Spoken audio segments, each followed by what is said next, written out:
All week, we have told you to keep an eye on the Democratic primary in New York's 16th congressional district, which covers parts of Westchester County and the Northeast Bronx. That is because the most expensive House primary, and not just this cycle, but in U.S. history, was underway to unseat Squad Congressman Jamal Bowman, one of the fiercest critics of Israel in Congress. Those efforts were successful yesterday, partly through the efforts of the American Israel Public Affairs Committee, or AIPAC, which not only invested $14.5 million to beat Bowman, but also recruited the winning candidate, moderate Westchester County Executive George Latimer. Bowman is now not only the first incumbent Democrat to lose a primary this election cycle, but also the first member of the House's Progressive Squad to be ousted from power since the group formed after the 2018 elections. Joining me now is Representative Ayanna Pressley of Massachusetts, a member of the Congressional Progressive Caucus. I do want to play, Congresswoman, thank you so much for being here. You were part of the group that spoke at the final sort of rally. I want to play a little bit of your comments that day. Do we have it? Oh, we don't have it. Okay, we don't have it.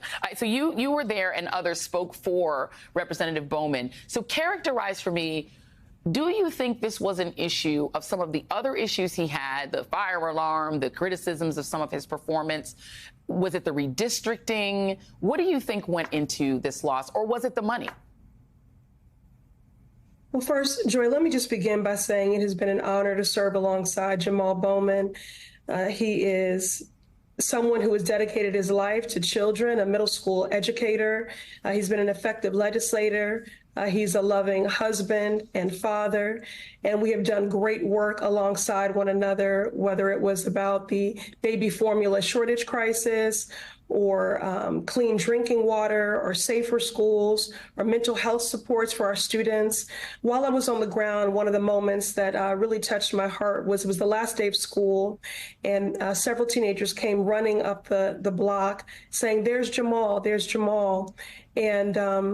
And they wanted to take a selfie with him. So they knew who their congressman is. They knew who their champion was. And then as they were taking a selfie with him, someone else was riding by on a bike, and they said, "Love you, brother, and I get your birthday card every year." This is someone who has led with love and centered all the people from every walk of life. And his perspective and voice will certainly be missed next term. It is a collective loss for our Democratic caucus. It is also a loss for our Congressional Black Caucus and for our Congressional Progressive Caucus as well. I think this unprecedented sum of money, $20 million, we cannot allow special interests, dark money, super PACs to buy congressional seats. It is a threat to our democracy. When I was on the ground, I came in faith houses, with small businesses, at community events. People said, "We are just so tired of these negative ads." At one restaurant, talking to voters, I was there for 30 minutes, and in that 30-minute span, 8 negative ads ran. Mm-hmm. And we know that a lot of that money came from AIPAC-affiliated super PACs and others. Political reports that some of the things they did were getting people to switch parties from Republican to independent, a couple thousand people to switch parties to vote in the primary. We know that happened. And we just know there was just a ton, as you said, an avalanche of spending. But there was also a change in this district, right? Pre-redistricting, this district had a lot more of the Bronx in it, probably a lot of the people that you were talking with. Post-redistricting, it's really like almost all Westchester. So it's it's easy to read too much into what happened with Representative Bowman. But now we move on to other races. You are a target of this same organization and their super PACs. So is Cori Bush, who there's already a lot of bragging going on among some of the same people who defeated Mr. Bowman to say Cori Bush is next. She's running against a man who was recruited to run against her. He's a St. Louis prosecutor named Wesley Bell. He's a former campaign manager for a very conservative Republican who is an anti-abortion Republican. He's benefited from more than $300,000 in ads paid for by AIPAC.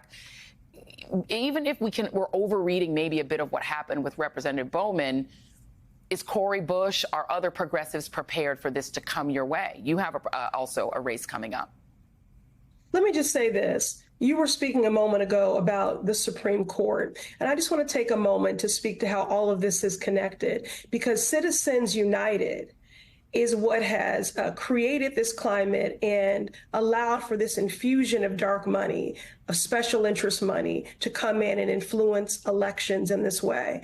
We have the very same mega donors, Leonard Leo and others, the same people who work to influence that decision for Citizen United are the same people behind Project 2025, this far right manifesto, this policy plan and transition plan, are the same people who have sought to influence justices with lavish gifts and who want more justices like them to be seated. This is all connected. These special interest groups, dark money and super PACs, they support insurrectionists.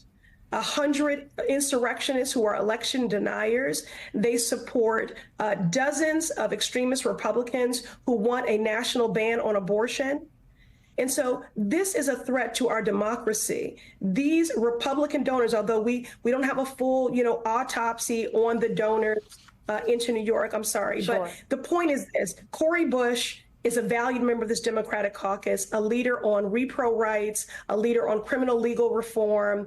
She is a valued member of this caucus. She has a strong grassroots campaign. She has a path to victory. And I'm not going to work, Joy, I'm going to work, but I want to be very clear. To be a Black woman in America and to be targeted is nothing new, especially by special interests and dark money and super PACs. It's a threat to our democracy, and it is a testament to the strength of this movement for peace, humanity, and justice that they would have to spend such an unprecedented and historic sum of money to defeat Jamal Bowman.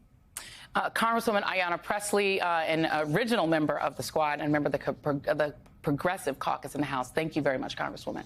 Hey there, MSNBC fans. I'm Luke Russert, and be sure to join me, Rachel Maddow, Jen Psaki, Lawrence O'Donnell, Steve Kornacki, Joy Reid, and many more September 7th in Brooklyn, MSNBC Live Democracy 2024. Click on the link for ticket information. We will see you there.